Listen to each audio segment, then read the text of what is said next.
경성의 암흑가 역사에는 주먹패라면 누구나 가슴에 새기고 있는 불문율이 하나 있습니다. 돈으로 피를 씻어낼 수는 있어도 피로 오욕을 씻어낼 수는 없다는 것입니다. 1939년 11월 어느 밤 종로의 오야분기자 장군의 아들로 불리던 김두한은 서울의 절반을 사고도 남을 막대한 재산을 차지할 기회를 제 손으로 걷어찼습니다. 그는 그 대신 텅 빈 열차 칸 하나와 일본군의 총구 앞에서의 맹세를 선택했습니다. 후대 사람들은 이를 인삼 열차 사건이라 부릅니다. 하지만 그 내막을 아는 이들에게 그날 밤은 김두한이 권력이라는 두 글자를 가장 잔혹하고도 긍지 높게 재정의한 날이었습니다. 권력이란 손에 쥐는 것이 아니라 허리를 꼿꼿이 펴기 위해 과감히 버릴 수 있는 용기라는 것을 말입니다. 1939년 일본 제국의 전쟁 기계는 전속력으로 돌아가며 자원과 돈을 끔찍한 속도로 집어삼키고 있었습니다.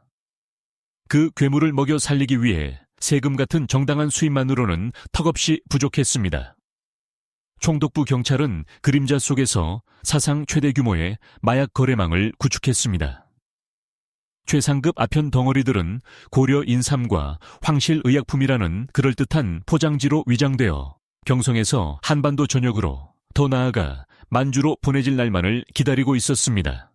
유일한 문제는 철도였습니다. 혼란스러운 종로 구역을 통과해 약탈이나 감시 없이 물건을 운송하려면 절대적인 권위를 가진 문지기가 필요했습니다.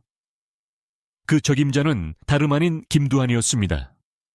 제안은 마츠우라 요정의 은밀한 다다미방에서 이루어졌습니다. 최고급 녹차 향기로도 음모의 비릿한 냄새를 가릴 수는 없었습니다.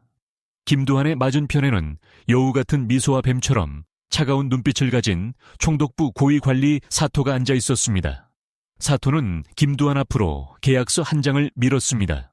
누구라도 보면 손을 떨 만큼 엄청난 조건이었습니다. 경부선 철도에 하역 및 보안 관리 정원을 주겠다는 것이었습니다. 여기서 나오는 수익은 우미관 식구들과 종로 빈민들을 10년은 먹여 살릴 수 있는 막대한 금액이었습니다.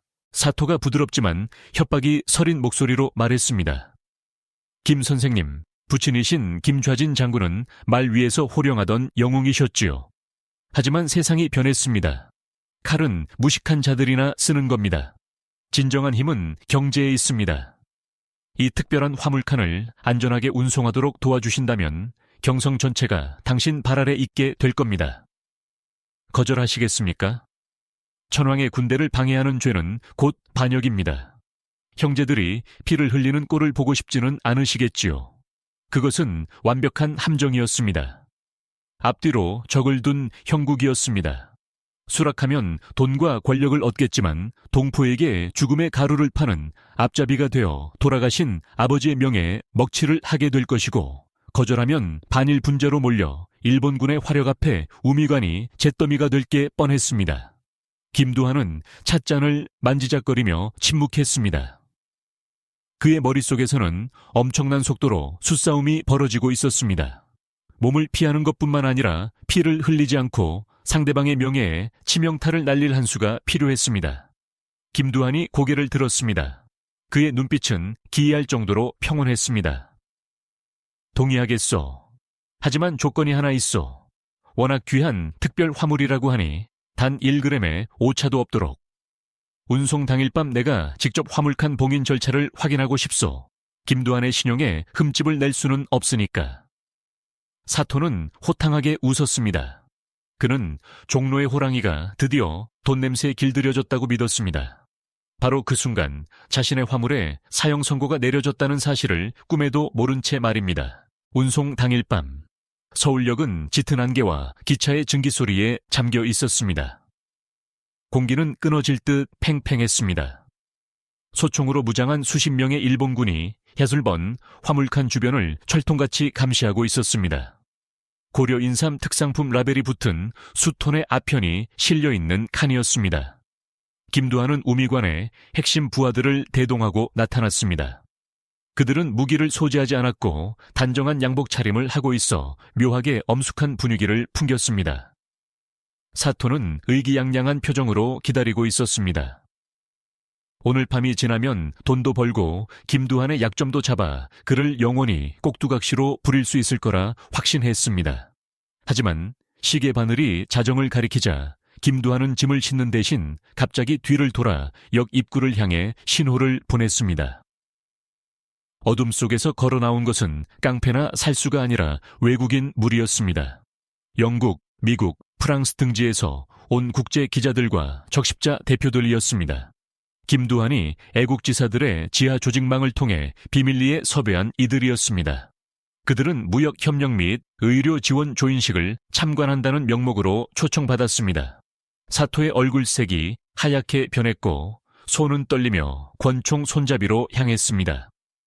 외국인의 등장은 전혀 예상치 못한 변수였습니다.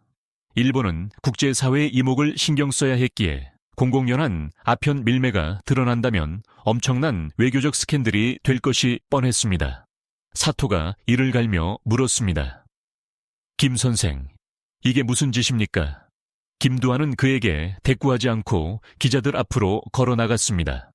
통역을 통해 그의 말이 쩌렁쩌렁하게 울려 퍼졌습니다. 신사숙녀.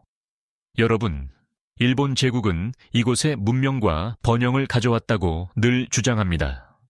오늘 그들은 이 기착칸에 사람을 살리는 인삼과 약이 들어있다고 했습니다. 하지만 경성 시민의 한 사람으로서 저는 착오가 있다고 의심합니다. 양측의 명예를 위해 국제적인 정의의 이름으로 이 화물칸을 지금 즉시 개방하여 내용을 확인할 것을 요구합니다. 사토가 반응할 틈도 없이 김두한은 번개 같은 발차기로 화물칸의 자물쇠를 날려버렸습니다. 육중한 문이 굉음을 내며 옆으로 밀렸습니다. 기자들의 카메라 플래시가 연달아 터졌습니다. 사토는 질끈 눈을 감았습니다. 아편 덩어리가 드러나고 자신의 인생이 끝장나는 순간을 기다렸습니다. 하지만 눈을 떴을 때 그와 모든 사람의 눈앞에 드러난 것은 텅 빈 허공뿐이었습니다. 화물칸은 완전히 비어 있었습니다. 인삼도 없었습니다. 그리고 더 중요한 것은 아편도 없었습니다.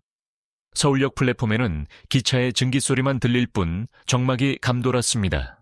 기자들은 어리둥절했고 사토는 얼어붙었습니다. 도대체 무슨 일이 일어난 것인지 이해할 수가 없었습니다. 아침부터 분명히 아편을 실었고 부하들이 봉인까지 했습니다. 그런데 그 많은 물건이 어디로 사라진 것일까요? 사건 2시간 전 한강변의 외땅 옷에서는 기이한 푸른 불꽃이 밤하늘을 밝혔습니다. 장작불이 아니었습니다. 수톤에 달하는 아편이 불타오르는 화염이었습니다. 김두한은 탁월한 지휘 능력으로 서울역 지하의 낡은 배수로를 이용해 역사상 가장 대담한 바꿔치기를 감행한 것입니다. 사토가 승리에 도취되어 술파티를 벌이는 동안 김두한의 부하들은 화물칸 바닥을 아래에서 뚫어 아편을 몽땅 빼내 강변으로 옮겼습니다. 그들은 팔지도 않았고 쓰지도 않았습니다. 전부 태워버렸습니다. 다시 서울역으로 돌아와 김두한은 사택에 다가가 둘만 들릴 목소리로 속삭였습니다. 물건을 찾고 계시오. 지금쯤 한강 물고기들의 난로가 되어주고 있을 거요. 내가 당신을 위해 증거를 인멸해 주었소. 만약 저 칸에 아편이 그대로 있었다면 내일 전 세계 언론이 당신을 물어뜯었을 거요. 당신은 돈만 잃었지만 목은 붙어 있으니 이걸 김두한의 선물로 아시오. 그 후 그는 다시 카메라 플래시와 기자들의 호기심, 어린 얼굴을 마주했습니다. 이제 주먹이 아닌 사상으로 결정타를 날릴 차례였습니다. 그의 목소리가 종소리처럼 울려 퍼졌습니다. 여러분이 보시다시피 이 화물칸은 비어 있습니다. 우리가 듣는 거짓된 번영의 약속처럼 말입니다. 하지만 한 가지 말씀드리고 싶습니다. 제 아버지 김좌진 장군은 총과 피로 조국을 지켰습니다. 저는 총이 없고 가진 것이라곤 주먹과 뜨거운 피뿐입니다. 하지만 아버지의 영혼 앞에 맹세코 우리 민족의 뼈와 살을 썩게 만드는 그 어떤 독극물도 용납하지 않을 것입니다. 우리는 굶을 수 있고 가난할 수 있습니다. 하지만 찰나의 쾌락을 위해 악맥의 영혼을 팔지는 않을 것입니다. 사토는 입술을 깨물어 피가 날 지경이었지만 아무것도 할 수 없었습니다. 증거물이 없으니 김두한을 밀수죄로 엮을 수도 없었고 반란의 증거도 없으니 외신 기자들 앞에서 그를 죽일 수도 없었습니다. 완벽하고 처참한 패배였습니다.